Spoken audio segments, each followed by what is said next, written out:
buli kibuga kyonna mwoli buli district yonna mwoli nkulamusizaako abali ku nsalo ya Uganda mu Mambuka Maserengeta mu Bukiikaddyo mulamusizaako namwe mwenna abawangalya mu Kampala wakati mu bitundu byonna bya Kampala mulamusizaako mwebale kubanga mukola era nga buli kimu kitambula nga bwe kirina okutambula kanspirate muli bulungi nange ndi bulungi olunaku nga bwe genda olunaku lwa Monday sawa ziri 2 zennyini kwa konka gedda kikanya kuba okubuuza nko sedda kikanya okubabuuzaako n'endyoka ndabanno ebiddako olwaleero njagala muntagingire bannaddiini bonna njala video bagibeereko kubanga ekigwero gikyaliro njagala nga kyanjawulo era njagala buli muntu yina kimukwateko naawe atudde mu ddiiro lyo njagala weebuuza ekibuuzo kingenda okubuuza abantu bano bannaddiini mu kigwero gikyaliro kikkakateko okibuuze ofune ansa ate weddemu so no mu mala wakatuuka mulamusiza njagala tandika n'ekigwero gikyaliro kigwero gikyaliro nno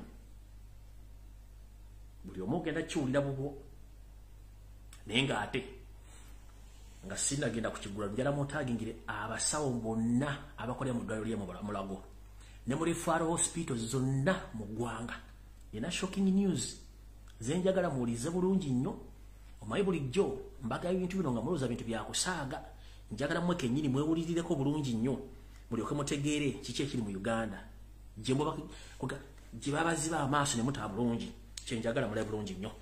Alright, kati njala tandika n'ekigwero gikyaliro.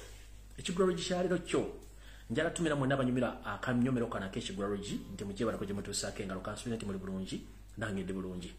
Alright, ekigwero gikyaliro nja kitandika bweti.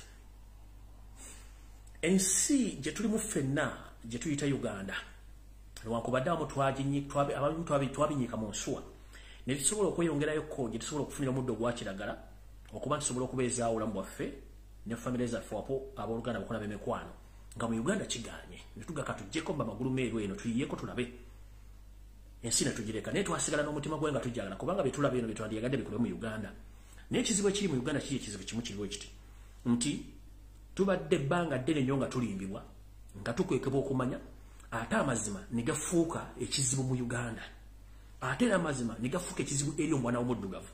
Omwana w'omuddugavu osibiddwa akatambaala okumala emyaka 8 oba 10 nga tomanyi lwaki oli muddugavu, tomanyi lwaki osibiddwa mu bwavu, tomanyi lwaki osibiddwa mu kaguli, lwaki gw'osaliwa emisango egy'ekisiru, lwaki gw'ottibwa notabaako ntuukoyo, notabaako kibuuzo kikubuuzibwa gunofa nga omuddugavu olina kufuba ekyo ekintu kukikulema. Kyekiri mu Uganda essaawa zino buli muntu yeekolera kyayagala kubanga okufa mu Uganda kati kiringa banagamba nti happy birthday to you nekiggwa ekya tekiwedde ne mu Uganda bakitibwe kiri. Ekigambo kyengenda okwogera olwali kiriwo ekiti lwaki tugenda mu masinzizo naye ate bwe tufuluma amasinzizo gano ne tulabira okwogera amazima ge batuba batuwulidde mu kyaki. Lwaki mugenda mu masinzizo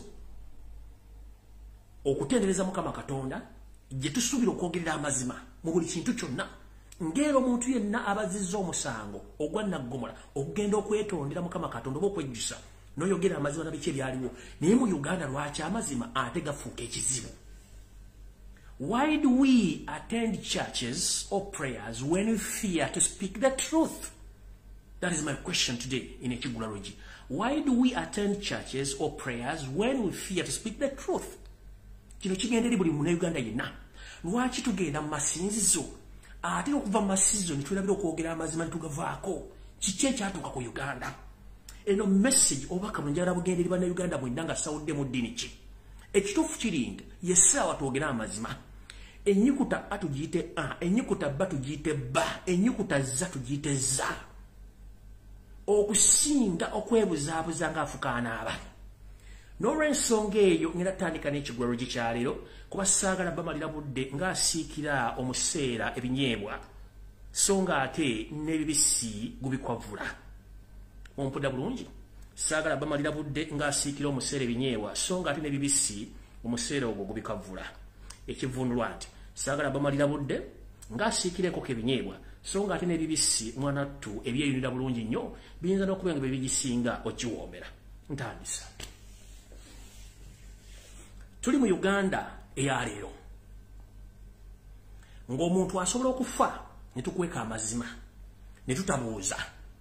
Tuli mu Uganda ng'ebikolwa eby'obutemu ebyatisa bajjajjaffe mu nsiko ne bagenda okulwana okununula Uganda byebikolwa bimwe biriwe essaawa zino nga n'abazzukulu ba Uganda n'abaana batandise okuwanga nkogena mu nsi za Bulaaya okunoonya ekigulira amagala eddiba n'okunoonya obuwaŋŋanguse mu nsi bajjajja bwe gye baayira omusaayi ne bakitaawe nga mazima gatulemye okwogera bannaddiini n'abasajja bannabyabufuzi amazima ogogeranga n'ofa lumu abasajja bajjajjaffe ne bakitaffe makatonda abattibwa mirembe gy'amiini n'emirembe gy'ensavu n'enkyekanga baavanga ne boogera amazima ne bagogera nti mazima okusinga bano abaleero kubanga omumpembe Yosef Tobasira mutano wa Kalekezi nsi yaleeta muzeeyi Zedde nsanga bisibe yabasiba akatambaala n'agamba nti bano abantu nno bateeka mu kaguli weesobola obbafundiza nga tewali ayogera era nga tewali ankuba ku mukono yakikola atya yaddira n'asooka gye buvuddeko nga jja atta bannaddiini yeebuzabuza ng'afukaana abo nti gonna mazzi so nga ate wabeerawo enjawulo wakati w'omusulo n'amazzi n'atandika okutta okuva ku luwumu nga gyabuzaabuza n'ajja ngatta mpaka olwaliro nakati akyatta ne bye yasembeyo okutta ng'ensi ekiraba teri yali avuddeyo kuvumirira kikola kya bannaddiini abattibwa mu Uganda nakati olwaliro teriyo naye nga abasajja bakatonda baali boogera ensonga ezisobola okutaasa eggwanga Uganda mukyali abatwogera boogezi akaseera kajja kutuuka nga tuli mu mbeera ey'akafandali nga n'okwogera obugambo ekigamba abantu tebanneemulekeraawo ekintu ekigenda mu maaso nga kijja kuba kizibu so nga ate okugema kusinga okuwonya ebigambo byenjogera mujja biwulira ate mujja bitegeera bulungi nnyo essaawa zino bannaddiini Museveni yabatega akakojo olunaku lwe bakulonda nti oli gw'okulira essaza ly'Egindi Yoseeri tibahabulwa lutabayisirwa mutabani wa Kalekezi nsi yaleeta muzeeyi Zedde ng'akukwanga ebbaasa ey'ensimbi eyo bagiyita don't speak ng'akukwase emmotoka mpya kapyata eyo bagiyita don't mind with my business nkiwulira ebbaasa eri bagiyita don't speak zip up your mouth then emmotoka bagiyita don't mind about my business soka wabuziza gwo omuntu omukulu waki Yoseeri bannaddiini buli muntu afuna ekifo ekinene asooka muwa bbaasa na mmotoka kiba kitegeeza gwe gwawadde enguzi tolina mandeeti wadde authority okwogera ku nsonga yonna enkya mu Uganda baluumu babeene kiwanuka bo okubatta baamala funa nsimbira mmotoka njala kubuuza gwe omusumba njala kubuuza gwe faada njala kubuuza gwe pasita ddiini ki gy'osoma ekukkiriza okulaba ebikolwa by'okutta abantu n'okugamba abantu nga bigenda mu maaso mu Uganda n'otula mu mmotoka n'ogabumbira n'otambula n'oddewuune webikka nga bana abantu bafa ddiini ki gy'osaba Katonda gy'ogaa nti Katonda gw'osinza ng'abaana abantu bali mu makomera teri waddayo omusango ekitabo ekitukuvu kitugamba teri muntu alisalira muntu munne musango ku nsi naye nakyo ne mukireka abaana babeera mu makomera nga tebafunye adde fair trial oba okuwulizibwa ku nsonga zaabwe omusajja omukulu najja ku TV n'agamba twakutta abaana n'emmundu emu n'amasasi 37 nga mukwaddeko abaana 305 naawe omukulu w'eddiini ojja ku makya n'ogenda n'osabisa emmisa n'owa n'obugaati n'osembeza n'ogenda enkya n'obika eggandula n'owebaka ng'ensi ebonaabona ensi bwe neegwamu akatabanko ogwogenda okubuuzibwa ebibuuzo bino gwe munnabyabufuzi ali mu kulya emitwalo 10 miliyoni 5 otandika okwogera olujapaani ng'abaana bali mu kufa kitegeeza nti ogenda kubeera accountable for all these crimes against humanity in Uganda ate era nawe ojja kukomekeza ng'ogenze muki ng'ogenze mu kkomera kubanga mulina okudda mu bibuuzo bino kiki ekibatwala mu makereziya ne mu makanisa nga temusobola kwogera mazima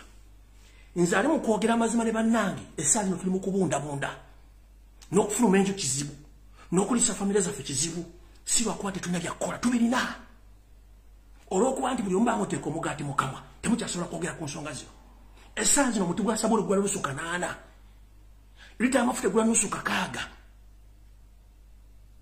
school fees abasomeranga emitwalo 10 basomera miliyoni 2 n'ekitundu omwezi oyingiza setemeka lwaki muyingira amakyaki nga mutya okwogera amazima lwaki bannaddiini muyimirira ku bituuti ne mubuulira nga bye mubuulira tebikwatagana ddiini tebikwatagana na buyinza bwa Katonda bwe yawawa ne mutandika okubuzaabuza abantu buli mwanga siriki kubanga baba wembuzi ebbaasa bagiyita don't talk zip up your mouth emmotoka bagiyita don't mind about my business a system ya 7 that's why no one is coming out to condemn all the activities or the brutal activities of killing and kidnapping Ugandans amongst the religious leaders in Uganda. And this must stop. Tojja kumuli agenda kwabirabo mu kanisa nga waliwo essaawa zino ali ku miggo, waliwo essaawa zino asibiddwa amatafaali ku buli maabwe. Tojja kumuli agenda mu kanisa ng'omwana bamuziisa alaba.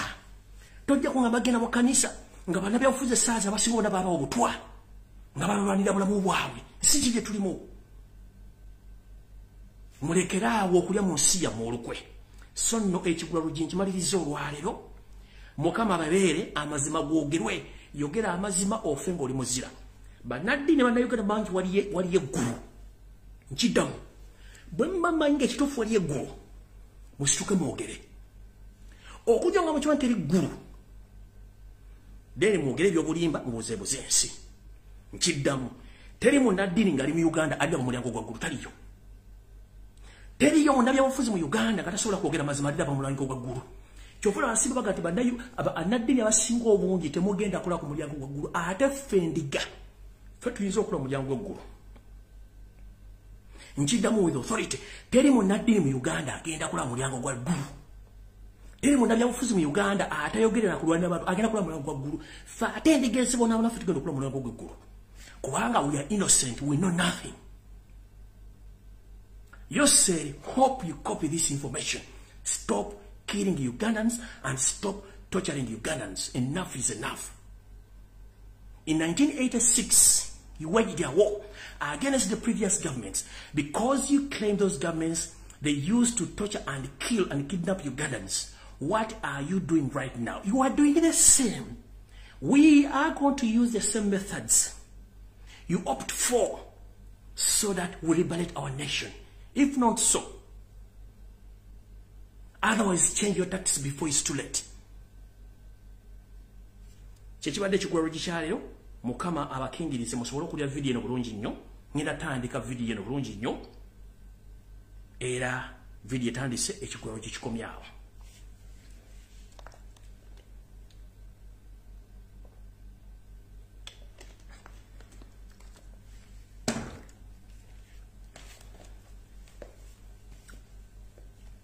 Njala muntagingira abantu bano wammanga. Yoseri tebahabula otabasika mutabano wa Karekezi ensi yaleta muzayizedde ensanga bisibe. Ku video kuno nkwagalako. Njagalako Janet Kembabazi, Mama Assassin. Njagalako Audrey Lwabogo, the night dancer, omusiza atunda ebiwoolo n'ensigo. Njagalako Muhoozi Laaga, Muhoozi Kanyerupama, the baby assassin. Njagalako eyayita Jerusalem Sarakwanda Naho George, the mafia. Njagalako n'abaana bamwe babeere ku video eno. Kati video etandise.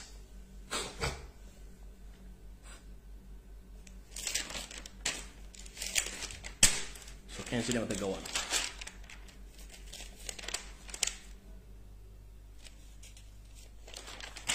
Alright. Video etandise. Nga video ntanatandika kasooke mbazanyira video gye nabazanyira ku recently kweba ntandikira olugero lwaleero musooke muteeka kasensi.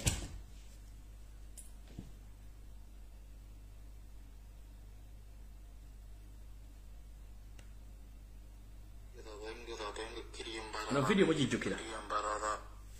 Abantu babasuura barese mirambo bakisuura busuuzi bengera bagisuura bakirese misana bakisuure mirambo mingi bagirese ku motoka rengera kiriyembarara. Banyayuganda twagala tuyambibwe. Banyayuganda mutuyambe, Banyayuganda mutudukire, Bannayuganda. Sigenda gimalayo. Ntandika video yange bulungi nnyo.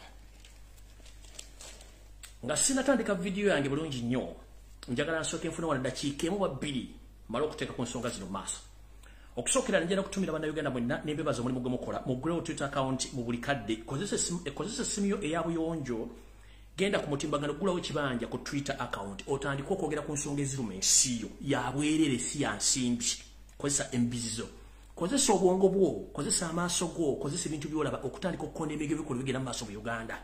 ekyo kimu mugobere emitimbagano ekyalimu empeka emera ekyo kyakubiri ekyokusatu njagala bebaza nnyo mwenna bannayuganda abasobodde okulwana olutalo n'abakyalulwana okulaba nga tufuna obwetwaze mu nsi yaffe Uganda n'okukyusa obuyinza mu ngeri esoboka kubanga tukyayogera naye ate waliwo enjinza okuddawo nga tukyasobola kwogera nga wakiyita vuba wompitewo njagala bebaza nnyo abalwanyi olutalo okulaba nti tujja envunza mu kibondo gye badde yeekwese okutuuka lwevuddeyo neeraga nti ntuufu mwebali nnyo mwebalire ddala era njagala bagategeeza mu butongole sekadaama nkiddamu sekadaama wa DP temuddamu muyita Senkaggale ono ye sekadaama wa DP wetwogerera essaawa zino avuddeyo busimbaalaala ng'omusezi agula Siyani nti ngenda kulira ku bantu bange nti ayingidde ekibiina kya National Robbers Movement omwami ono ekyamuleeta nakibanyonnyola dda nnyo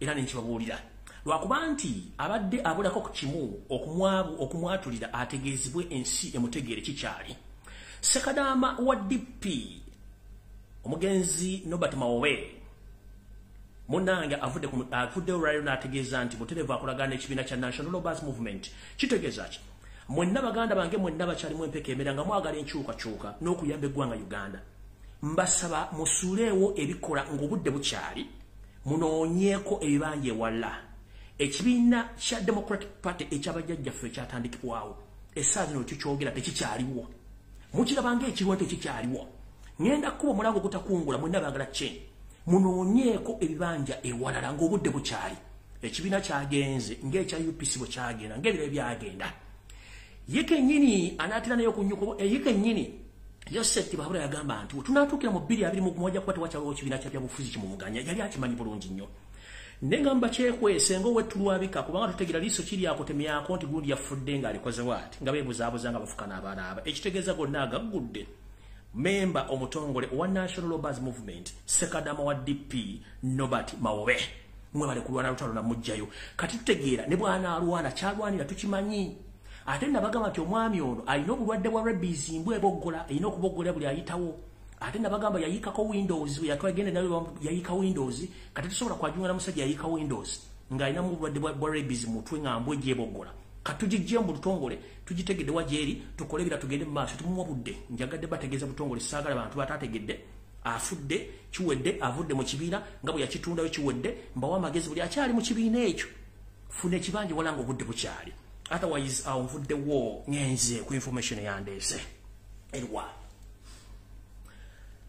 nzisengalo n'emikwano gyange ffenna bwe tukola ku social media kuno naddala ku platform zino eza social media okusingira ddala ku bwenyi bw'ekitabo kuno nga tubategeeza entakera nti eggwanga Uganda liri matankale ng'era empale zaayo seeti bahabula tabasolo mutano wa Karekyezi ensi yaleeta muzeyizedde ensanga bisibe ne tubagamba nti ensimbi zimwekubya mpi era takyasobola kufuna nsimbi okujjako okutunda ebintu ebiri mu Uganda n'okubyeguza basobola okufuna ensimbi okuziddukanya gavumenti etakyaliwo kubanga twalonda Robert Kyagulanyi Ssentamu ng'omukulembeze afuga eggwanga Uganda akakiiko ka Parliament akanoonyereza ku mivuyo bitongole bya gavumenti kale katandise okusima n'okutinkuula eddwaliro omulago biki ebikolebwayo n'emiranga gitukuba kuno egitakungula okunoonyereza kwani agula amawoolo n'agatunda ne tujja lunye nga tubyogera nti omutabani omukulu ewassa muwala wa Museveni bwe tuyita Odrek Lwabogo the night dancer omusezi atunda ebiwowoolo ye nannyini bizinesi eno munnange kivudde lunye era ng'omusezi agula essowaani nti ngenda kulira ku bantu bange ndekyabika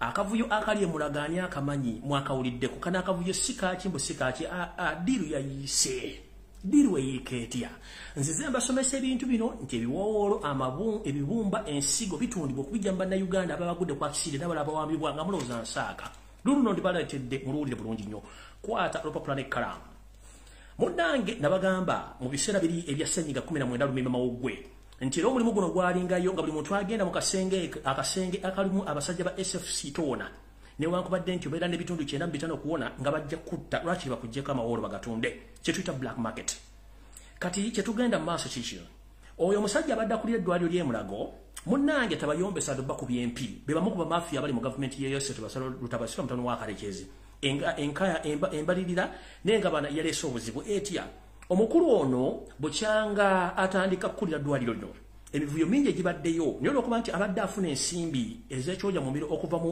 Edward Lwabogo ne First Family okutuusa lwe yakuttemu n'akwata mu nsawo ennene okujjamu ekibula amagala eddira awotalo lwavudde ate ndooza n'agaana okuwa amaganjo abamanyi oluyaye amaganjo ndooza era yeeringanga endobolo oba kimu kya 10 ku ssente ziba zibbiddwa wano wavudde ekizibu ekyamuleetedde okuba nti bamusindikidde abatamanya ngamba okuva mu parliament okuva mu state house jukira state house bagiteekamu ekibiina ekinoonyereza ku buli bw'enguzi so nga ate obuli bw'enguzi busibukira ddala mu hola house nkiddamu atamanyi hola house mwe muyita state house eri tekyali state house yafuuka hola house ennyumba ey'ekibi ekisikire era ennyumba ey'entiisa hola house munnanga basindika abasajja ba SFC okuva mu hola house mbwaba abakwatisa corruption okujja okukwata dokita ono akola eddwaliro ly'omubulago kumbe omuzannyo gwabwe gwadde uyise nga baagala kukola kye tuyita cover up okugjawo ebintu bino byonna bwe twogerera essaawa zino ebibuuzo byadde bibuuzibwa ani akulira mulago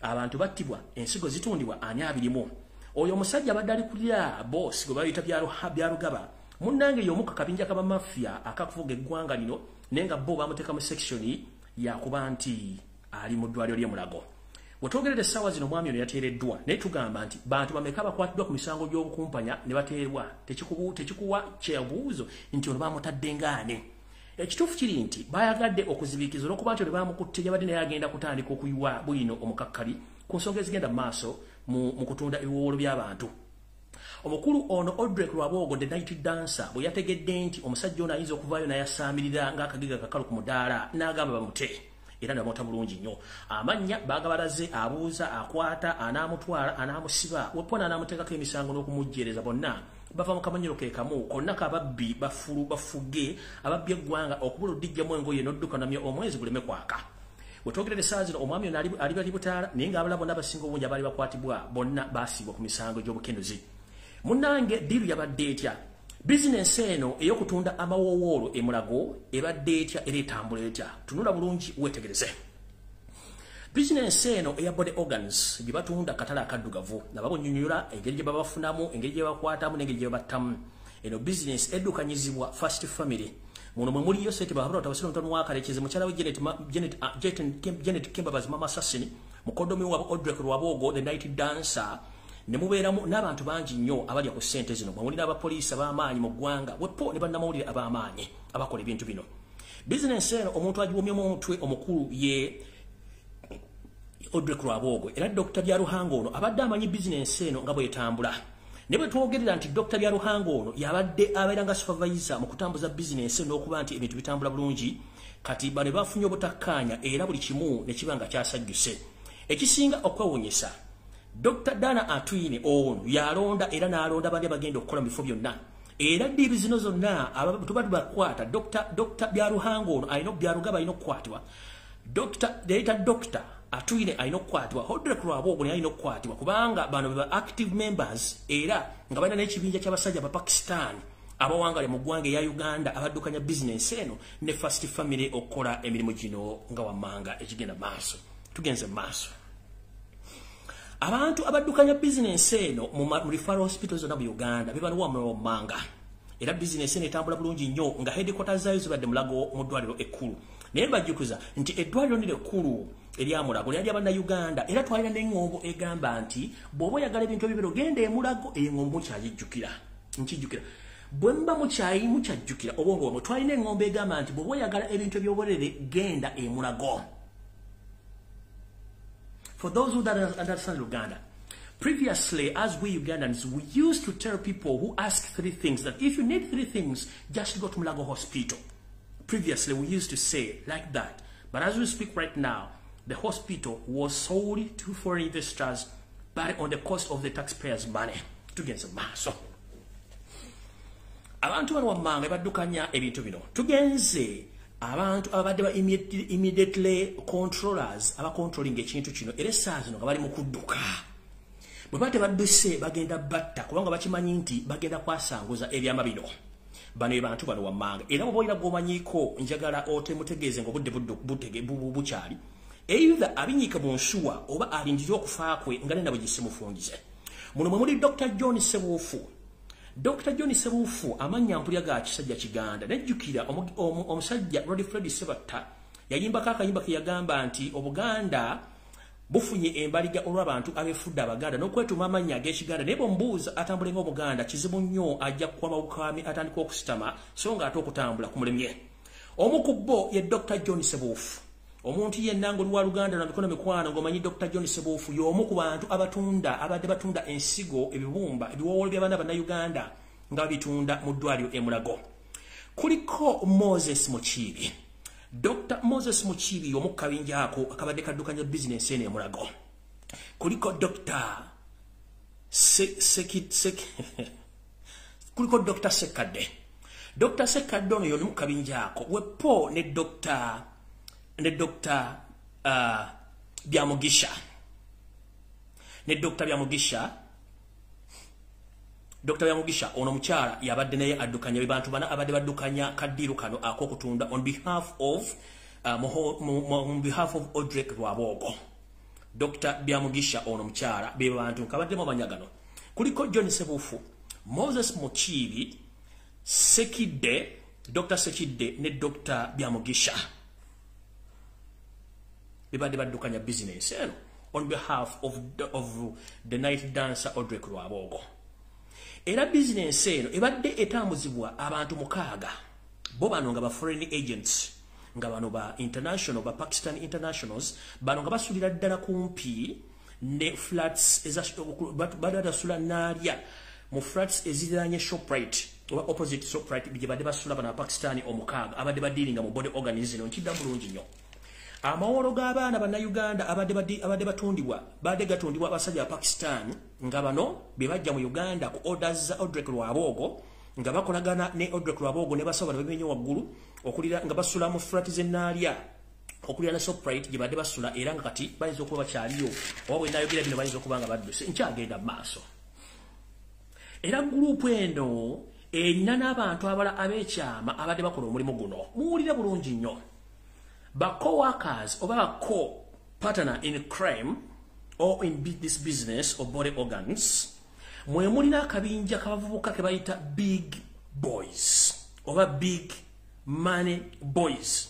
Akabinja kano kasula bowa okumpi na wali ewali wagenda okuzimbibwa eddwaliro ery'empewo ensimbi ezaalibwa ezawa omusajja omugwira eyabula nazo yali atonda bibajja Dubai naye naayitaawo nga oluma omukadde kubanga lumenya mu jjenje kalu tewaba muntu abasigaddewo. Akabinja kano akaba big boys kavuga emmotoka empya kapyata ezebbeeyi omu Range Rover mpenkoni omuli zino ze Subaru ne balyoka bali ensimbi ng'ate teri muntu abakwata ku mukono. Abaami bano ensimbi bazirya mu bbaala y'omwami gwe bayita bali y'omunsi minisita ebbaala eno eri ku Winton Road. Kati mwenna abaana abobuwala mumpulirize bulungi nnyo. Kano kalowoozo ng'omuzadde. Tukimanyi embeera mu Uganda yakafandali ng'eddali obukadde. Naye tolya gi kwesuya muwula. Manyi mwagala ssente, mwagala okulabika obulungi. Naye ensimbi tezijja zityo nga kibunoomu. Ensimbi za kunoonya era za kutabakanira. Ne baana bawala mugufudde mugano ng'ogwenswa nti buli ayagala ensimbi olina kukola bintu bikujjamu bwesige na kutegeera. Munnange ensimbi gye zikoma okuba ezokkakeeka zibeeramu consequences oba zibeeramu ebirumira bingi nnyo. Baana bawala ngenda balabula olwaleero. Omusajja gwolaba nga avuga Range Rover, avuga BMW, avuga Mercedes, avuga GT, oba avuga empenkoni. Sooka omanye omusajja ono yaani, akola mulimu ki, ewaabwe yaani. Naye olw'okuba nti mwe mugwa amatu ng'embuzi eweta ekitooke, olw'okuba nti mulaba omusajja alina essimu ya bbeeyi, alina emmotoka ya bbeeyi, n'oteebuuza ebintu bino yabifuna batya. Akabinja kano nno ke kamu ku bubinja obukola kye tuyita camouflage okuba nti bufuna kye tuyita match mu Kampala wonna ne mu Uganda. Odrek Lwabogo ne State House ng'era aba state agent abasinga obungi bwe batambula mu motoka ez'ebbeeyi zi Range Rover naye ng'omubuuza kaadi yo tajja gikubuulira nga n'ennyumba mwasula y'amatirivu neremu buli kimu. Kumbe omulenzi ono babalenzi bano ba agent ba USET bahabulota basana mutano wakalekezi ba agent ba Odrek Lwabogo ne First Family mu business eno. Omulimu gwabwe guki guno. Bano bambala ne banekaanekana noloza nti ono bwe batakola mu nnyonyi ate kubanga akola mu World Bank kumbe be banavuka bayita ba smart wire linda kigweyo ono kikugambe edda abuuka bano munnange mu nyambala yaabwe n'enfuna ya ssente n'envuga y'emmotoka tereka mwana muwala nga tagudde matu ng'embuzi ewete koona kuba embuzi bwe wewete koona n'okutu kuno okwewunzikirako bulungi nnyo ogenda okukulira nkutomedde ebisanja kumba olwo embuzi ebeweta abaana abawala nga bagala ebyobwerere bagwa mangu amatu olwokuba mutuuziza mmotoka ebuunya obuwowo n'agamba ntuuse mu ggulu ate ng'ekituufu aba atuuse mu ggulu kubanga singa afuuka mu maaki gye baagala wallaayo oba ogenda okulaba ku bajjajjaabo abaakusookayo tutandise bwe tuti era kambaddeyo katono nnyo wano nti akabinja k'abavubuka bano be bayita ba big boys oba bakayita big money boys kano akabinja kabeera lubowa okulya ne wali wagenda okuzimbibwa eddwaliro eddene ensimbi ezaaliibwa akabinja kano kalina ensimbi zetutogananga bukolwa bavuga emmotoka ez'ebbeeyi naye nga bwombuuza kaali eyo tajja gikubulya bano batera nnyo okubeera mu bbaala ya minisita bali omu nsi eri ku Dewington Street oba ku Dewington Road mu bbaala eyo era ebbaala eno ebeeramu abantu banene nnyo abaginyweramu era n'abaana ababeeramu abaana bawala abasinga obungi nabo baba batunulanga emunyenye eyaka emisana tugenze mu maaso omulimu gw'abano kiki era Odrek yabatuma mulimu ki ebiseera bisinga bagamba nti okubojjerera ku kiswa ekimu tekyazanswa olina okubojjerera ku biswa bisingawo so bwe bategeera nti tubakubye mu accidenti mu biki byonna ne basala okukola obukodyo obulabu bw'okusikiriza ketuyita akasenda baguzi oba akazenda bazaana munnange nno terubalusa nga basajja bano bakola programu eno okuba nti bagenda kufuna batya abantu baagala okukwasa babateeke mu kazannyo kano munnange abalenzi bano be bamanaginga bizinesi eno kula olulere ku lwaboogo bagikola batya misioni yaabwe yakufuna abawala abalungi bakaalaala nga bano babasuubiza omukwano ogw'ekimmemmette ogusinga n'ogwali mu Titanic munaye bagamba nenkwagala nnyo mpaka ng'ennyanja Victoria weeneekalira naye nga yali ekaliddeko ddi okugyako ebidiba by'omu Kampala nga nabyo tebikalira kubanga buli nkuba lwetonya toyireti zonna nga bazita zisigala zikulukuta mwaka ku mwaka abawala bano olw'okuba nti babalabye kundaba ku ki munnaye nga bagwa amatu ekivaamu ng'omulenzi amusuubiza ngenda kuwasa amututte mu maka ge amuliisizza amunywesezza nga n'ebiwojjolo byewuuba wiiki emu wiiki bbiri ekivaamu ng'omulenzi agamba nsiimye munnengeri gye nsiimye kati njagala tugende batukebere omusaayi mwana mulanga nti aliko sure deal era nga yakkiriza bagende bamukebera omusaayi mukebera omusaayi guno gye bakutwala ye already doctor abajaali doctor ekyokukola abakimanyi munnange omulenzi yasooka nga bamuggyako omusaayi bagumuggyako bate bagumuggyeko saagala kulimba omuwala gw'osembayo okuwa ekituufu nti oli mu kifo kituufu oli asembyeyo munnange omulenzi oluvayo nga guweesoga kasenge bakuggyako musaayi omusaayi ogukuggyako omulenzi aga nti atujja kudda tukimereza siza fe ba dokita ajja tubuulira edda gye bujjako munnange tuliba busa nga bagenda omulenzi wayitawo ebbanga ttono nnyo oba nnaku oba ssanga mukubira muga nti omuntu gw'oleese y'omu ku bantu be twagala amakingira ddala bulungi ebyetaago by'omuntu gwe twagala okuba nti ono asaddaakibwa agibwemu ebiwoowoolo munnange omulenzi kyakola bw'amala okufuna nti no perfect match nga omukwana ayongeza mu jjiya era ng'omwenge mugunywa mpaka lw'oguyita eŋŋwa mpaka oba embwa lw'ogiyita eŋŋwa naye nga lw'ogiyisa eŋŋwa lw'oyinza okuba nga lw'osembyeyo oyinza okugunywa n'akuwa buli ky'oyagala nokuba olunaku ayinza okugulira akamotoka n'okavugamu naye nga lunaku olw'osembyeyo okavugamu ekitegeeza bw'onywa n'otamiruka bagenda kuyola kiwedde nga batwala ku saddaaka munnange batwala okusaddaaka era emirambo gino gye batwala gyennyini bagisuula y'ensonga lwaki nti abaana bangi badde basuuliddwa n'emirambo mingi gisuuliddwa mu bitundu eby'enjawulo era vidiyo eno gye mbalaze gino emirambo tomulowooza nti bateekayo nte oba bateekayo bintu bagina emirambo gy'abaana ye sitole gye mbanyumiza entuufu ku kiki ekyavuddeko akatabanguko emulago vidiyo eriwangi baddiremu ye gwe vidiyo gw'oli luddawa kimene nafunye abayimidani tulakoma yiino ekiriimbalala nengeri ekiriimbalala abantu babasuura baleese emirambo bakisuura busuuzi abaagala emmotoka ez'ebbeeyi abanywa ne mutamuulukuka omwagala byabwereere bebamu ku baana abawala emirambo mingi bagireese ku motoka sijja kulwawo ngenze mu maaso mukitegedde bulungi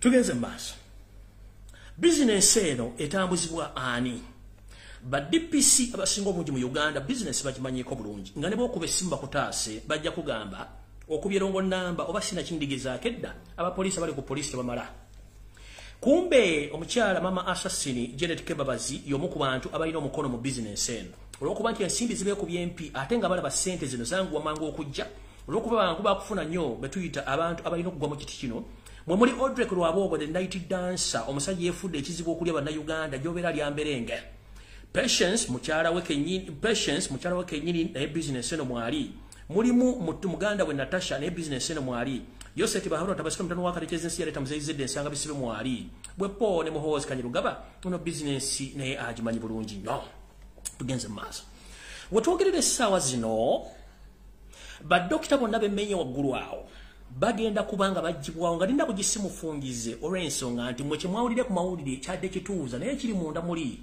kitokota si kisaanikire ndowooza omuntu bwaga nti kitokota si kisaanikire oba okitegeera bulungi nnyo owulidde munnange badokita bemmenye waggulu wali wetwogerere essaawa zino we batabinyika mu nsuwa mujja kuwulira nga batandise batugumbula omuku omu olw'ensonga ekintu kyayabise mwe kyemwabalabirize ku mawulire kyadde kituuza naye kiri munda muli kitokota si kisaanikire olw'ensonga nti ekintu kyayabise nkiddamu badokita b'ensomyi waggulu wali abana n'abala bali mu kudduka wetwogerere essaawa zino batabinyika mu nsuwa bagenda kubatugibwa omuku kubanga Audrey Lwabogo the night dancer si munyiivu munyiikaavu abala ba firimu gye bayita Tears of the Sun mwaliwo abasajja babiri bakaddugala ng'omba muyita munyiikaavu omu nga butwakaavu ye Audrey Lwabogo ne ssezaala we ne nazaala we olw'okuba nti ekintu kyabaluse ensi yategedde nti bano si baseze balwadde bali mu kulya buli bantu ng'abatundamu ebiwowoolo kuva ddi nga twetta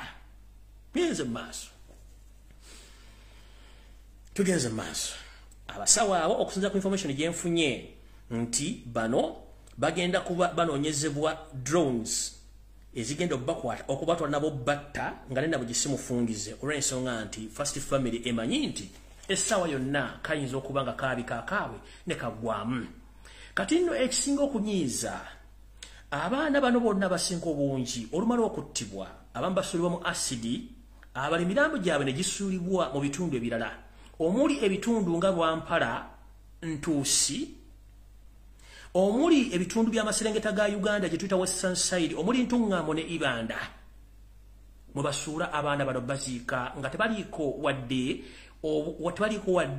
bantu bwe bali basanga nti omwana wange namuziika wano kumbe bano abasajja bali mu bizinensi kati tugenze maaso eyo video ewedde ey'emulago tebabalimbalimba tuli bamukutirwa corruption lwaki no the business went wrong. The body organ harvest business is erupting very soon. And this is 100% true information I'm giving out. Tugenze maaso. Akanyomero k'ebiwowoolo emitima n'ensigo namwe baana bawala abagala ebyendola video yamwe ekomyawo ngenze ku video information endala ntandise bwentera wetwogerera essaawa zino waliwo enteekateeka namutayiika v'omwange egenda maaso abajjukira obulungi wiiki etukubye emabega mwalabyeko eyeyita omusajja wa Katonda Wilson Bugembe ng'agenze okukyalira mama Sadolinyi oba mama Lususu omukyala gwe bayita Deputy Speaker Anita Amongi mbu amubuuzeeko era banyumyemu emboozi era amusabire kino kyalokedde mawulire ne mulaba omusajja nga yeewombeese ng'essajja nga kino kyalokedde mawulire bwe mwalabye Pastor Bugembe nga yeewombeese nga omuwulu abikkula ku mawolu gy'obeera nti yalese agavumbise omanye omuvubuka oyo mu kwekomafula gye n'okuwa stage nga talina yamukwatira nsawo nabagamba okubaleta information y'omuvubuka ono nali namwesonyiwa naye okusinzira nti yeeyita musumba ng'akola ebintu ebitakwatagana ddiini mugundi ngenda kuddamu nsireyo nkola investigation throughout nja kujja nkwalye Bugembe nkuwaningidde ebbanga ddene nnyo nga towulira wavaayo n'oluyimba nti famire yo Katonda famire yo yatwala siriimu yona neggogo n'osigalayo era naawe na siriimu mukulu tovangayo ku myaka gy'olina n'okola kye tuyita blood test n'oteeka results ku mutimbagano wa pamamenti wena siriimu Tovanga yo chiko. Tovanga yo kiraga wantu wonna nti wakolako blood test oba okwebera omusenyi we blood wa Syria. Nina drone yange jengendo okuddamu okusindika Masaka edemu empa information about you. Kuba nasemba yokola investigations about you. I was informed that the whole story you gave it to the public was false. It was a well-cooked information about your lifestyle or your history. You lied to the nation that you are affected with HIV. It was a false information. And you are hiding a lot of history about you. And people, they should know the reason as to why you are not married at your age. There is a secret behind you. And you should tell the public, why are you not married at that age? You have each and everything in your hand or at your disposal, but you are not married. You need to explain to the public as to why. Because in the modern society, a person of your caliber, you are supposed to be married. Because you must be an example to the people you lead in prayers and in other sectors. But mister, you are not married, but you attend the prayers, you preach the word of God to the married couples. So how dare you cancel the married couples when you are not married? There are so many questions surrounding around you, but we don't have answers. Please go slow with this mission you were given last week. Ngenze maso. Ekyatutte omwami ono eyita pasta. Kumbe naye omwatunuliranga ataliwo. Niyebuzaabuzanga afukaana aba mukwewombekange salambwa. Kumbe musajja muzibu nnyo ng'enjala eruma ekiro kubanga mujjukire enjala bwekuluma ekiro ng'ennyumba teriimu gaasi ng'olina kkuma sigiri ekuluma ate nga tolinawo mukazi ne wejjusa ekitakuwasisa mukazi. Omwami ono ekyamututte yabadde ensonga bweti kanjibagire obulungi nnyo busimbaalaala mugitegeere. Munnange nga bwe nabagamba nti bannayuganda ffenna bwe tudda mu kyenkyukakyuka n'okwagala eggwanga lyaffe ffenna tuli basiraamu. Omusiraamu omuziro gw'omukulu takwatagana munaabagookya oba gye tuyita embizzi. Munnange Yosete Maseno mutano akarekezi ensi yaleta muzeyizedde emyaka gimuwubidde akabero nga ne pulesa zimulimbuli maawa essaawa yonna alaba omugaati guyiika. Ekituufu kiri nti abatamanyi byabufuzi ebintu bino bijja babulira obuzibu okutegeera naye ng'omusajja akimanyi teyawangula ebyo nzize mbibagamba. Era ng'abasajja bamukako okubeerawo ye yandibadde yabennyika dda mu nsuwa kubanga alina ensimbi ez'okulyako ate ng'obudde bumuweddeko. Ne bamugamba bw'ova ffe tugenda kudda luddawa. Kati yolo okuba nti amanyi nti essaawa zino abamunoonya bangi bamunoonya ng'aseenene alina okubeerawo n'okwebuzaabuza naye ng'ate ekituufu akimanyi si alina okufuga eggwanga eryo. Munnange bamafiya bajjudde mu gavumenti bamuleetedde obuzibu. Wetwogeredde essaawa zino bagezezzaako okutunda mutabani waabwe Muhoozi Kanyirupama oba Muhoozi Laaga ne kigaana okutunda. Bamutunze mu Western bagamba twayanga ogu nekifiire twayanga ogu nekifiire ayina twayanga Muhoozi Kanyirupama Muhoozi Laaga ekyo nekifiire wo yo ono mutaka agamba yoko abakuganye ogu nekifiire kati abasajja bamu West bagamba ogu nekifiire yo. So munnange nga tugenda mu maaso omusajja oyo bagezezzaako nnyo mutunda tekigaana. Kati kwe kuleeta omwami ono gwe bayita Ssekadaama wa DP Nobert Mawobe okuba nti ajja alekaane ng'embwa esudde ebyana mu kyolooni alekaanira eggwanga okwebuzaabuza ng'afukaana aba musimukozi wa NRM mu kutuusa olwali tumukubye oluku mu mutwe ne tumutegeeza kati ne bw'anaaleekaana kijja kuba kikola amakulu. Yatunda banne ab'omu Northern Uganda n'abaguza Yosete Maseno mutano wa Kalekezi olw'okuba bali bagenda muwamba kyekyaviirako n'omugenzi Lokech okuba nti bamujja mu bulamu bw'ensi eno obuwoomera buli ayagala. Omwami ono ngenda mukomyawo ngende ku mboozi entuufu. Munnange nga bagamba nti okutunda omuvubuka ono okutunda ekitereke kino ekyagaanibwa the reject tulina kati kuyita mbasumba olw'okuba nti balina ennamba z'abantu abangi batandika babuulira enjiri ng'etunda omusajja ono oba reject product oba the wasted reject or the wasted product. The wasted product Muhoozi Kanyirupama Muhoozi Laaga bayise mu basumba babadde tebasobola kutuukira muntu mulala yenna okujjako okusooka okuyita Pastor Wilson Bugembe eyayita Pastor okujja okutuula ne Maama Sadolini Maama Kizigo Lususu okwogera ne Bugembe amuliisa enjiri. Bugembe ekyamututte mu ofisi ya speaker Maama Sadolini Lususu sikugamba nti yabadde agenze kubasabira oba nti ayinayo office yabadde mission enkusifu kubanga bateeseza ebintu byemuga twagala kozesa mu basumba musobole okutunda omwami ono era twagala muyite mu message nga office zino nkoloningi nga batu bajja zitegeera bugenda mugamba nga nabo gisimufungize oteekeddwa okwogera basumba banno basobole okubanga bapikinga message olwokuba nti omwami ono ne mukwegonza talinayo mukwatira nsawo nga bwe tugaa nti amaanyi g'olujegere bwe bunafu bwalwo n'omwami ono yeefuula nnyo nti mugonvu nnyo naye katula keebisse okawulira buka mukulu olwavudde mu setteeserezo w'eggwanga ng'amaze okulaba Masadolini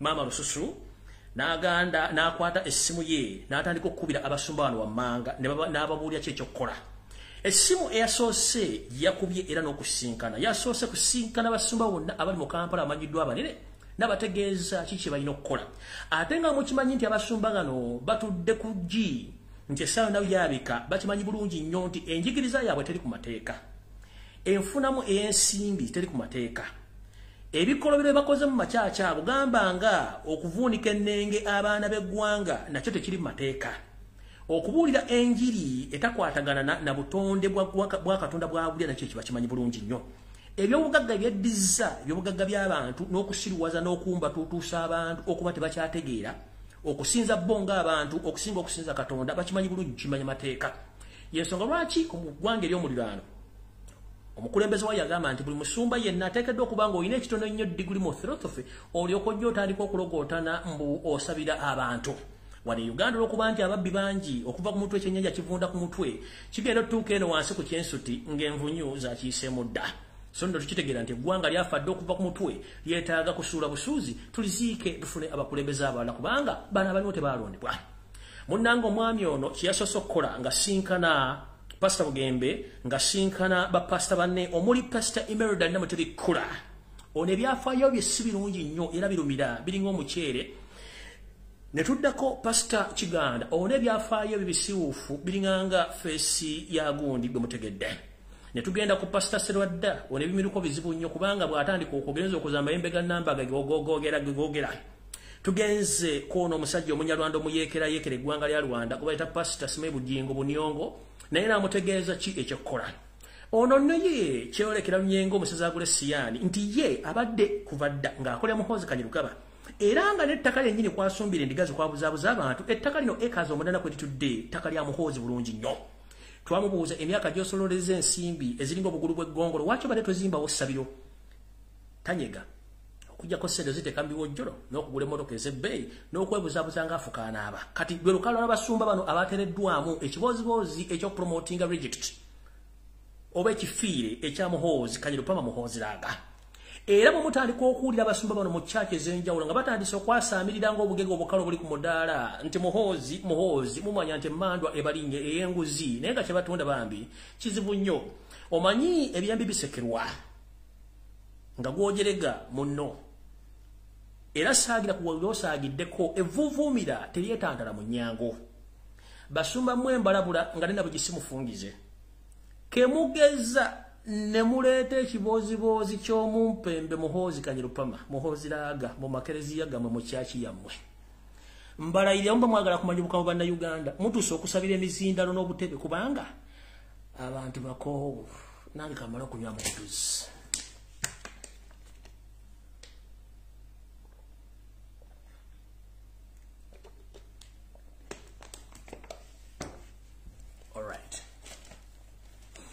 Nchiddamu basumba mmwe amanya gemmenye kabatande mutandika okuzunza engalabi zammwe n'obupale obwakunukira n'obusuuti obwawula ettaka ly'abantu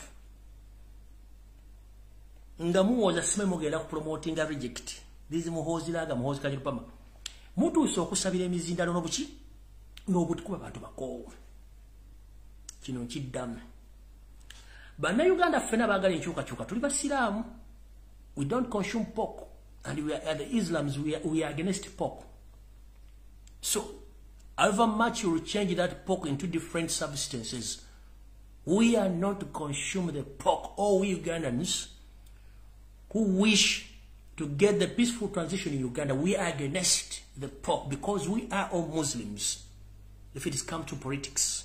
We are all Muslim. Muhoozi is a reject, and we can't allow him to lead us over our dead bodies. So you pastors, most especially the pastors, Pastor Bugembe, Emerida Namutebi, Pastor Chiganda, Sirwadda, and Pastor Bujingo, known as Bunyongo. There, talk about your nonsense and promote Muhoozi. You'll get to know as to why the roster doesn't eat supper. Mchidam. Mwogere bozi byammwe. Mbu promotinga wano ekintu ekyo. Mujja tegera lwaki enkokoterya kyaggulu. Mumpulira. Mbaddamu nkabaddemu. There, go ahead, promote Muhoozi Kanyirupama. You'll get to know as to why the roster doesn't eat supper or doesn't take supper. You will understand the meaning of it. Mujja tegera lwaki enkokoterya kyaggulu. Oba lwaki enkoko teyenda kiro. Enkoko eyenda misana. Period kubanga eyagala bintu biri mwala byala misana. So mujja tegera lwaki enkoko teyenda kiro, lwaki enkoko terya kyaggulu. Ku bintu biri mujja kufunako kimu. Mujja kitegeera. Mwakiwulira mbwenu. Mwakikyenda.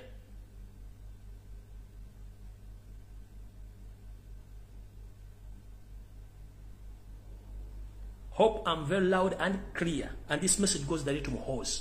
Never ever dream or think that you are going to lead Uganda. There's nowhere. Constitutionally, you are not supposed to stand anywhere and not supposed to talk. You don't have the audacity to talk and take any activity in Uganda. You're non-Ugandan. And you are dense. You can't lead Ugandans. Point blank. Nyanza maso neyongeddeyo. Alright, but vow. Abasumba bano bonna baweereddwa omusimbi omuyitirivu okutandika okwogera ekiboozibozi kino nga batunda reject eno. Era bwe twogerera essaawa zino bonna baweereddwa omukisa okuba nti bagenda kuweebwa obukumu bw'enjawulo mu makanisa gaabwe n'ensimbi okuba nti batambula ebintu bino. Babaddeko mu State House e Nakasero, mu State House Entebbe gye babadde boogerera emboozi zino. Mujjukire nti Yosef Tibahabula Tabasala Mudomo wa Kalekezi yiraliikirira nti talina security olw'okuba nti amawulire genfulumya ku internet. Yennyini aba yagabaddemu era nga bagateeseza naye nga fulumya nga bwe galina okuba y'ensonga lwaki bannoonya nkiddamu. The reason as to why I'm hunted on and away, it's because I get the information from the State House direct. So deal with it and I will expose you to the fullest. Mwabadde mu State House Entebbe.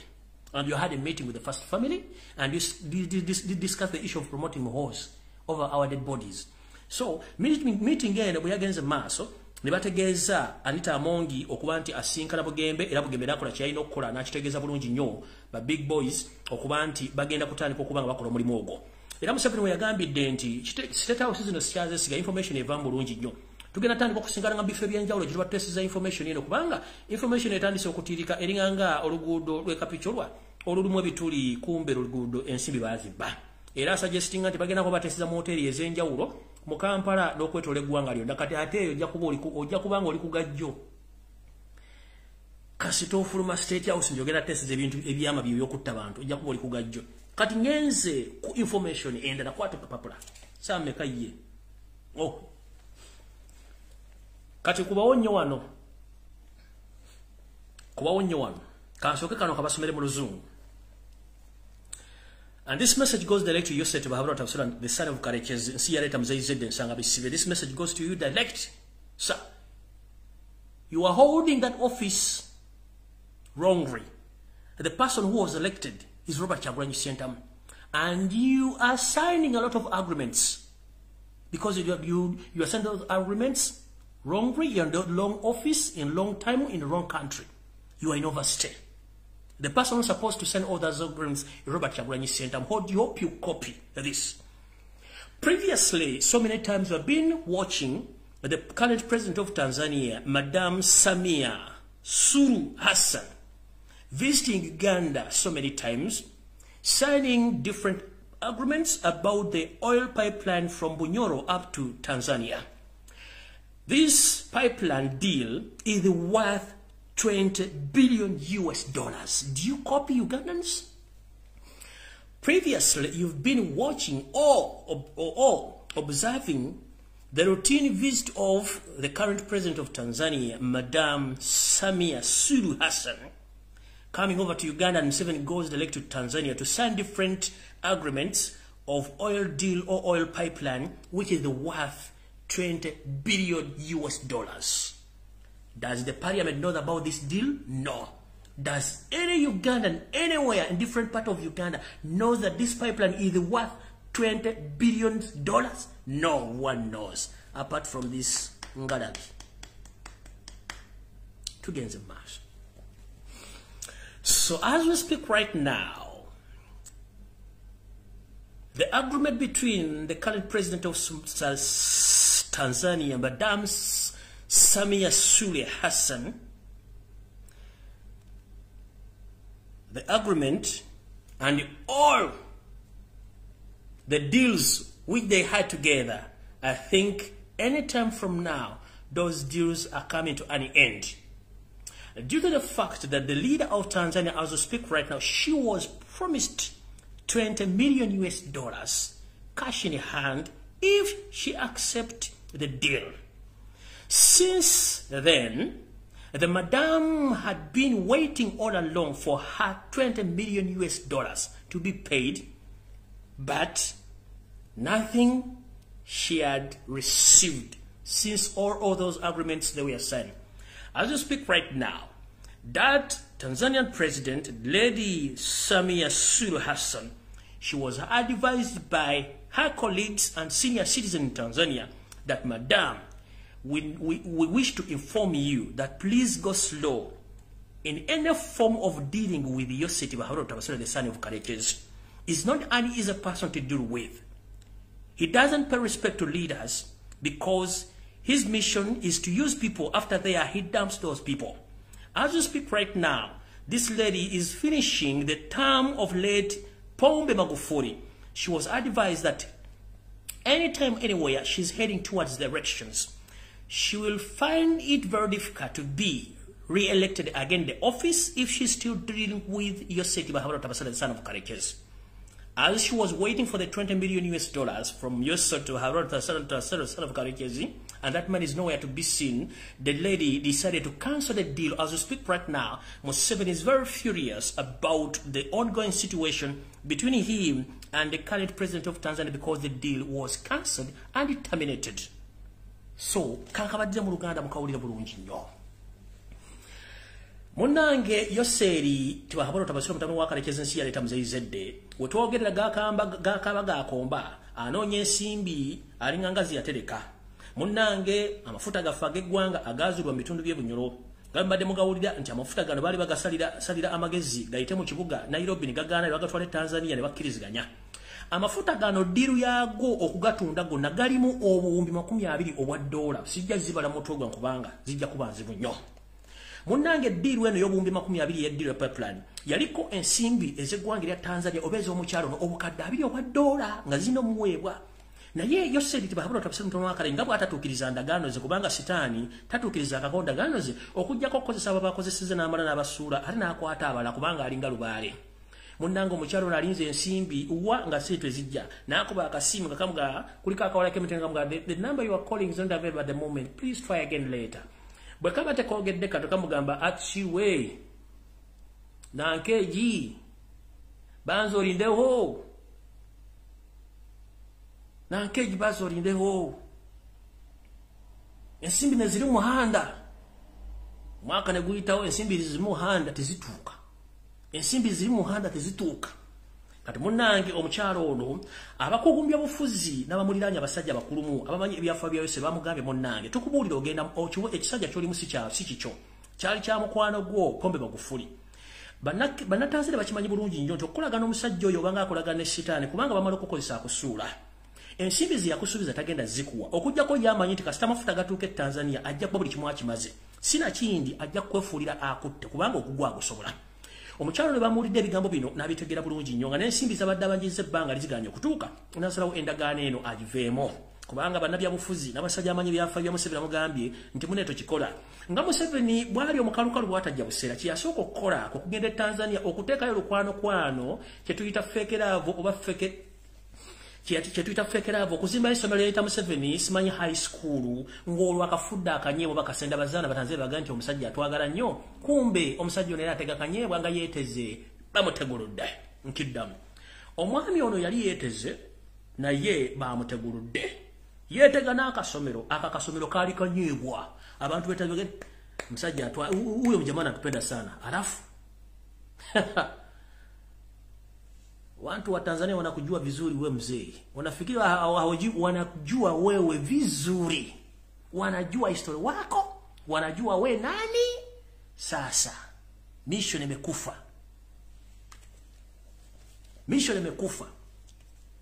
alafu utafanyaje ona cha kufanya na inchi umeketi inchi si yao ni wewe Mnyarwanda pure sisi wananchi wa Uganda tunakuambia uondoka kwa inchi yetu rudi kwenyu huko Rwanda rudi kwenyu huko Uganda umefanya makosa mengi kwa inchi yetu lakini sawa yote utalipa tumeona wangi wameenda lakini wewe unajifikiri wewe mkubwa sana lakini dunia inakuangalia na sisi tunakuangalia unafikiri wewe uko na akili mingi lakini tunakuangalia vizuri kwa kila kona tunakuangalia sawa yote utaondoka mjamaa na ingi zingine za South Africa zinakuangalia vizuri unafikiri wewe uko na akili mingi lakini kila mtu anakuangalia vizuri na familia yako msifanye makosa mengi sawa itafika sijui hata mtapita wapi tumeona wengi wamekuwa kama wewe lakini wamekimbia na sawa hii kama tunaongea wako wapi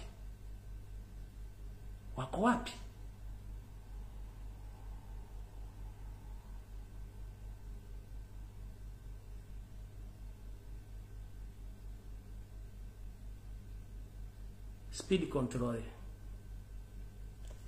nyenze maso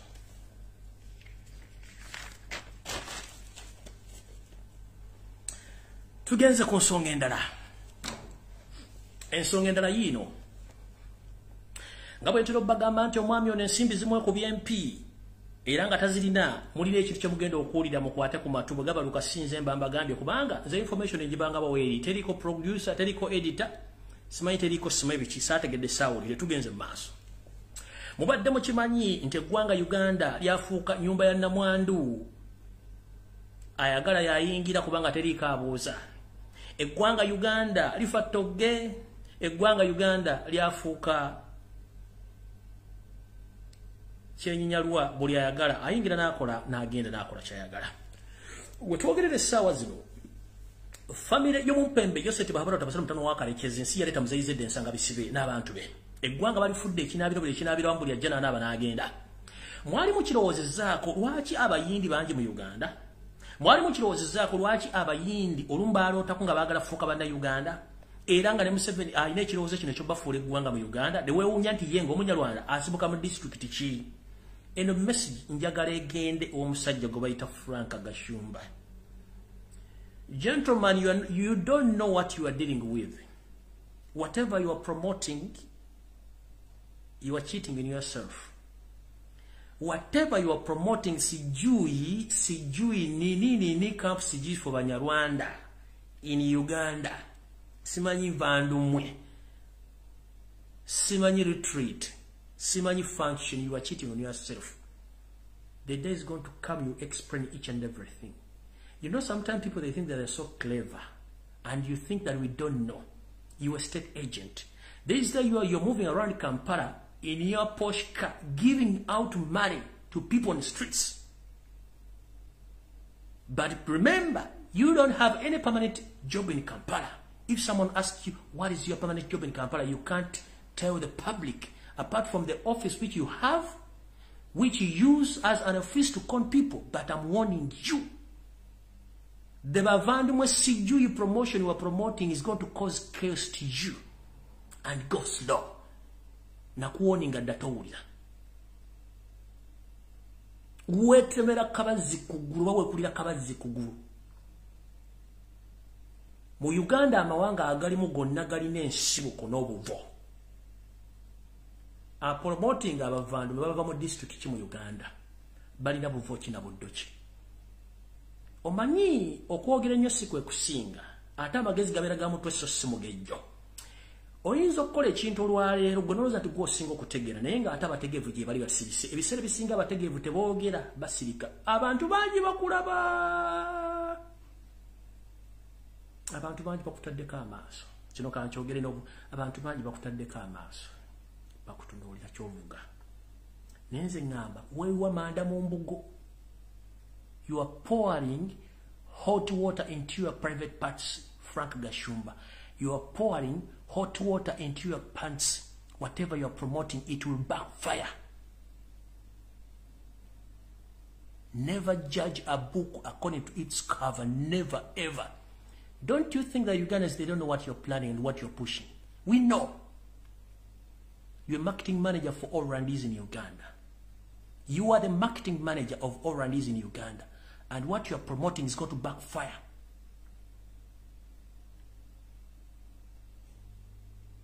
And won't like it. Mind your business, do your business.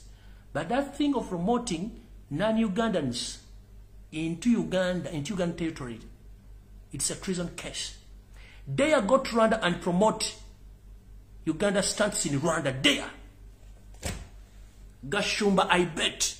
Gende Rwanda, oyimire ku street ze Rwanda, otandika promoting ebintu bya Uganda, oyo Uganda mu Rwanda, ko promoting. Ngera abagina Uganda, ofuna igwanga limu promoting ile Rwanda. Dare you. You think we are stupid? Gende Rwanda, cross the border is open right now. Go to Rwanda and start promoting your nonsense in Rwanda. Pick any tribe in Uganda. Go and promote it in Rwanda. And they tell Kagame that this tribe belongs to Rwanda. You hear what we call fire. They pick only one tribe in Uganda. Go to Rwanda as any in Uganda. Go to Rwanda with it. Tell Kagame that this tribe belongs to Rwanda and we are supposed to promote that tribe. Bosura Ambaruka.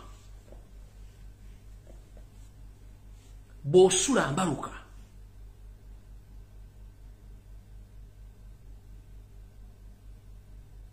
Bosura Ambaruka. Picking a guanga limulio yogara. Picking a guanga limulio kamo mu Uganda. Obo twala bateso basoga obate obatwale promoting Rwanda for one day.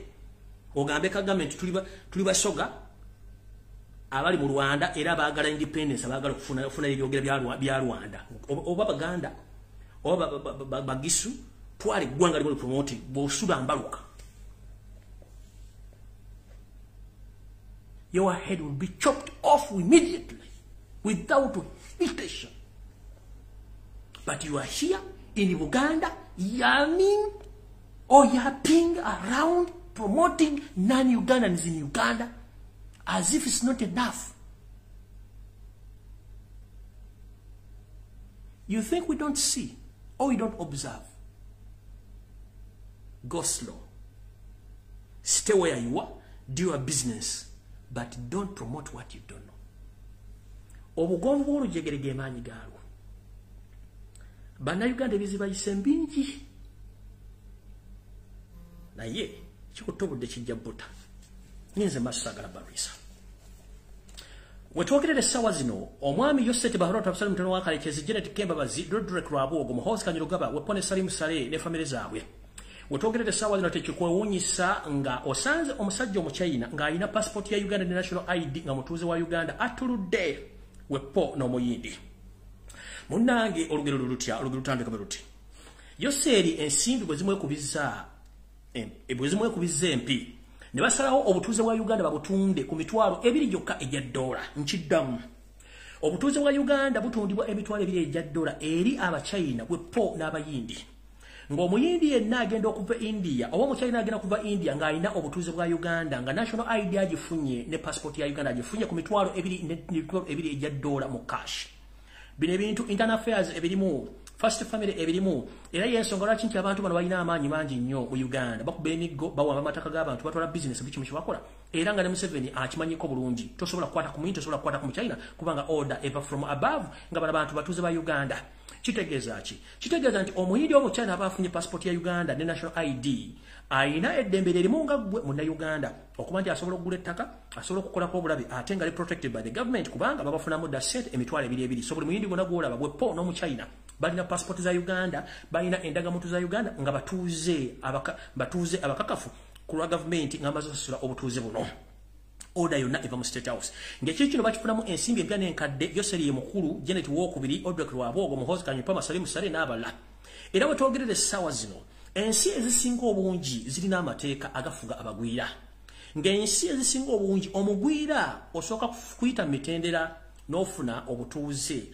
buno obufuna bulimu emitendera era obutendera nyo ojo giyitamu nga tonafuuka munnansi era n'abagwira abazze olw'ebizibu bafuna cards ezituyita refugee status oba cards nibasobola okuba nga bakutambulia kwabo naye mu Uganda ensi yafuuka nnyumba y'abannakiyombekedde buli asanga yagiyitamu era bwe twogereye ensonga lwaki nti abantu bano abayindi n'abachina ensonga yaki abayindi n'abachina batulugunya bannayuganda okubula bakubanga ekyokuttale nga tewali aboogerako bano ekisookera ddala bano tebasasula misolo bannayuganda basasula emisolo ekyokubiri abantu bano bagula ettaka ne babbiramu n'ebibyannansi ekitakkirizibwa mu mateeka bano baweereddwa olukusa okukola buli kibaagala kyonna mu Uganda kubanga balina obutuuze obugule era baddembe okugula ettaka n'okusengula bannansi ku ttaka nga nina bugisi mufungize kubanga buli kimu bakiina era baddembe okukola ebikolo byonna bye baagala ng'ensi tebakubye ku mukono kubanga omusajja yennyini ye nannyini ensi ate yagitwala kyagenda okukola kyekyo nsembyayo ne security alert mugiwulirize bulungi nnyo security alert eno eri ku bulamu bwa Robert Kyagulanyi Ssentamu muwepo ne empologoma ya Buganda Ssaabasajja Kabaka Ronald Muwenda Mutebi w'okubiri ntandise bwe nti gye buvuddewo katono ssekamwa wa poliisi omukulu Fred Enanga yavaayo n'ayogera ebigambo bino wammanga nemmwe ne mubibuusa amaaso n'amatu mujjukire n'abagamba nti obuvo n'obuddo bwa Yoseti Bahabura Tabasalomutanoakaligi tebumanyikiddwa akimanyi nti muyeekera era Uganda esobola okuteekamu obuyeekera bwonna obumujjako kye yakola neesooka buli kafu konna n'ateekayo abayeekera asobola obusobozi pesa limukolere omulimu gwe lyagala nze nno ekinnoonyesa si kyekirala kwe kujja ne ngambaawo amawulire era ne nnyimiriza ebintu bingi nnyo ebadde bigenda okolebwa mu Uganda musonyi mukato wotwogerera essaawa zino Yoseri Bahabura Tabasalomutanoakaligi alina enteekateeka ey'okujja Robert Kyagulanyi Ssentamu muwepo ne Ssaabasajja Kabaka mu ngeri etya olw'okuba nti emitendera gy'okuba nti abasajja bano bawoonya obutwa emirundi egisinga obungi nga ne Ssaabasajja Kabaka mumulaba tannabeera nnyo wambavu mu ngeri gamugyamu ey'obuntu era abamwogesa amaaso ku lunaku olw'omukaaga nga aggulawo emipiira egy'amasaza mwamulabe bulungi nnyo nga tannabeera nnyo wambavu mu ntambula wepo ne mu bikolwa bye era ndoza mwakirabye lunyi ng'amagye mayitirivu nnyo agamwetoolodde kino kye mbagamba nno nkirinako n'obukakafu nti n'ababowa abali balina omutambulirako bw'atuuka watuuse amagye gamwetoola bano babeera n'emigemera wala ng'ate mu buwangwa bwaffe omusajja omukulu era afuga obwakabaka bwa Buganda takkirizibwa kusembera dde omugemera n'akamu kubanga akalombolombo tekatukkiriza kusemberera migemera wala okuggyako amafumu agajjajjaffe engabo ezikuuma obwakabaka waffe wotwogerera Yoseti Bahabura Tabasalomutanoakaligi yataddewo akabinja ke bayita UCFC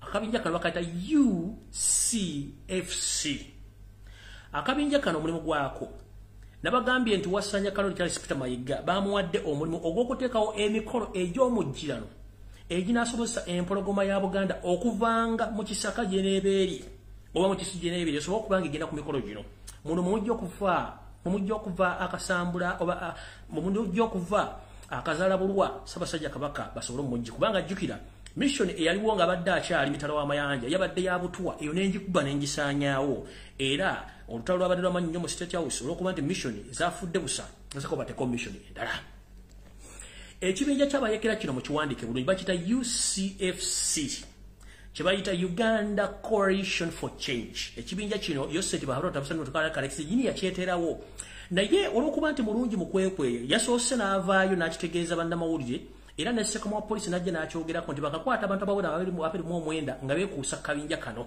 naye ekituufu kiri nti kabadde kutegeeza kyetuyita okukuba ejjinja mu kisaka okumanya kyekifaayo bayagadde bajja babategeeze nti akabinja kano gyekali era bakuteeka abamu naye nga balinga babagamba nti akabinja kano gyekali kagenda kukola ebintu bwe bibeerawo temwewuunya nkiddamu copy this information right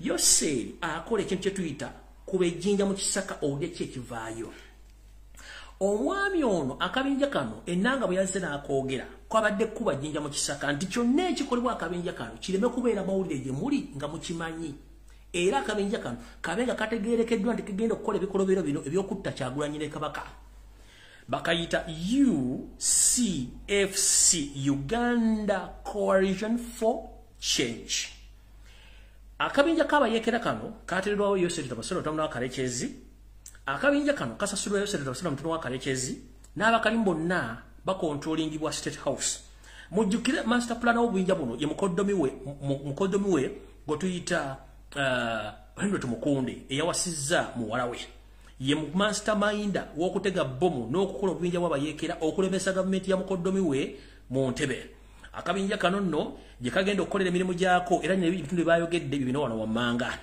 bagamba akabinja kano kalina ebigere mu Luweero kalina ebigere ekibuga kalina ebigere Mityana Kasanda wepo ne mu Kikandwa era akabinja kano bagamba nti nno kalina okusinzira ku information gyefunye y'omunda nti mission yaabwe yakugjawo omutanda wepo ne Robert Kyagulanyi Ssentamu naye bagamba ekigambo kimu mukyatuulira ano nga twogera era nga tulasana ng'abaana bako temulowooza tetulina maanyi temulowooza tetumanyi kyakkola ekyokukola tukimanyi naye tetwagala kuyiwa musaayi tetuli bakanywa musaayi naye nabagamba ekintu kimu mukijjukire bulungi nkyakyogera agamapeesa abiri ku dayisi gwe bayita omukaaga nkiddamu tukyali ku mikutu guno twogera naye agamapeesa abiri bwe tuba tuzannya luddu ku dayisi gwe mukaaga bwe tuba tugenze mu chess agamapeesa abiri kwe kuli bishop ne queen nkiddamu agamapeesa abiri bwe tuba tuzannya luddu gwe mukaaga oba ekkene ku chess abeera bishop ne queen nkulayiriranga ne Katonda mpulire ebigambo bino mbyogera agamapeesa abiri kemukwatako erimu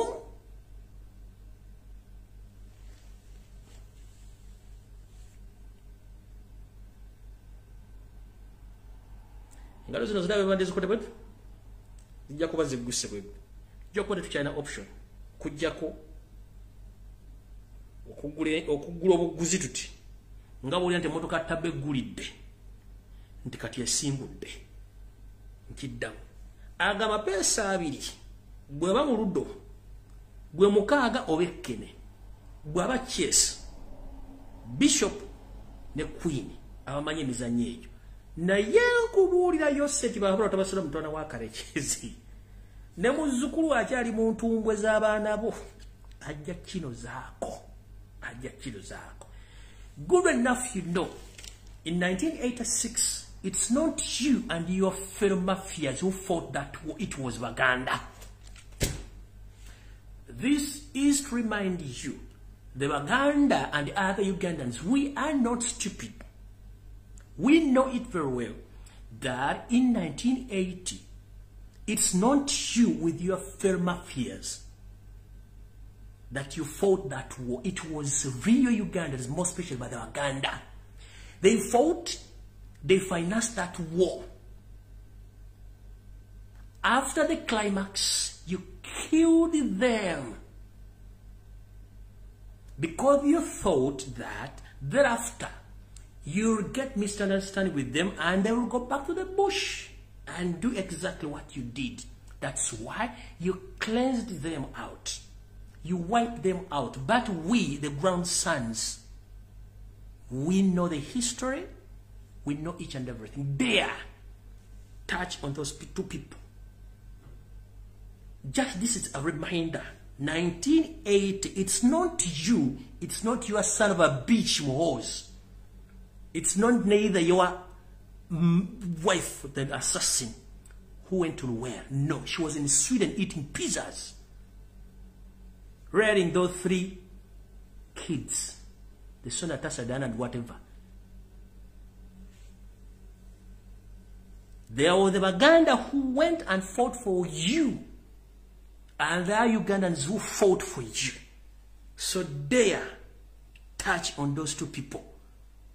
You won't see us again on social media. No.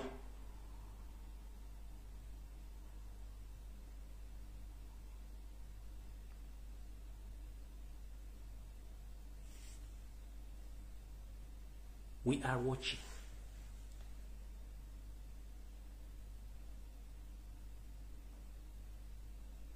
You send your spies here to look for me to kill me.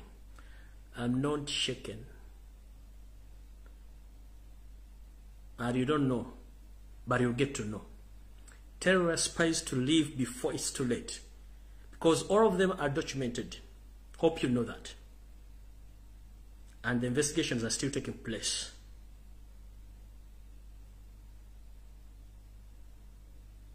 They're still in Istanbul looking for me, I know. But go slow. But dare touch on those 2 people. You'll get to know why the Loster doesn't take supper, doesn't eat supper.